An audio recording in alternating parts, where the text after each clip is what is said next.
And staying in Washington, the power struggle at America's most influential financial institution has just taken a dramatic turn. On Monday, an appeals court ruled that Lisa Cook can remain a Federal Reserve governor, blocking President Donald Trump's extraordinary attempt to remove her just hours before a critical vote on interest rates. The 2-1 decision, with the ruling stating that Cook was never given a fair chance to respond to the charges. In this court, the government does not dispute that it failed to provide Cook even minimal process. That is, notice of the allegation against her and a meaningful opportunity to respond before she was purportedly removed. The legal showdown is unprecedented in the more than 100-year history of the U.S. Central Bank, as no president has ever even attempted to fire a sitting Federal Reserve governor. The president attempted to fire Lisa Cook on August 25th, citing what his administration called mortgage fraud allegations. Cook, however, pushed back, filing a lawsuit against the president, saying she had done nothing wrong and that she was being denied her due process rights and that the accusations were politically motivated. Now, Cook notably is the first African American woman to serve as a Federal Reserve governor, with an impressive academic background that includes Spelman College, Oxford University, and Harvard's Kennedy School. The allegations against her center on whether she improperly claimed 2 properties as primary residences back in 2021. However, documents revealed that she did in fact describe one property as a vacation home, with the other as her primary residence. Now, despite the appeals court ruling, the Trump administration is expected to appeal to the Supreme Court in a last-ditch effort to remove her.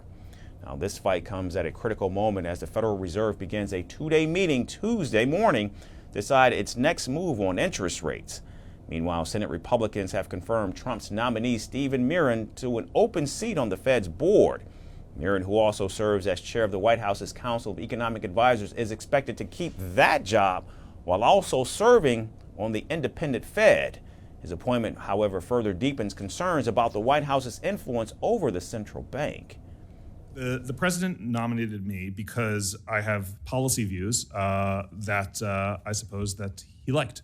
If I'm confirmed to this role, I will act independently, as the Federal Reserve always does, based on my own personal analysis of economic data, my own personal analysis of the effects of economic policies upon the economy, and act based on my judgment of the best economic policy possible. Now, many economists warn that if the Fed falls directly under presidential control, it could keep rates artificially low to satisfy political demands, fueling inflation and spooking investors who might demand higher yields on government bonds.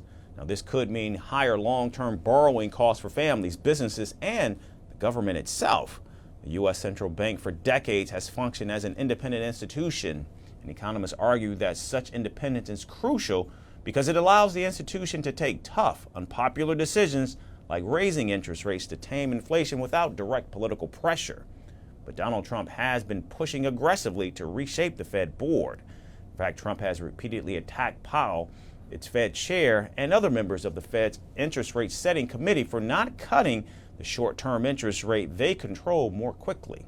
He also threatened to fire Powell, but more recently has said he would allow Powell to stay on until his term as chair ends in May. I think he's done a bad job, but he's going to be out pretty soon anyway. In eight months he'll be out. But I call him too late. He's too late all the time. He should have lowered interest rates many times. Europe lowered their rate 10 times. We lowered ours none.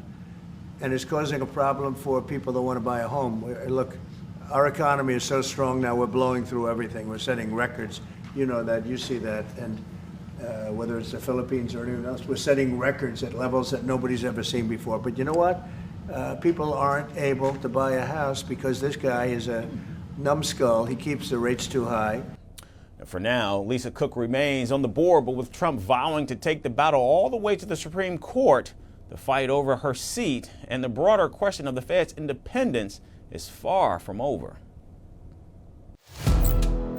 Firstpost now available in 9 languages on YouTube.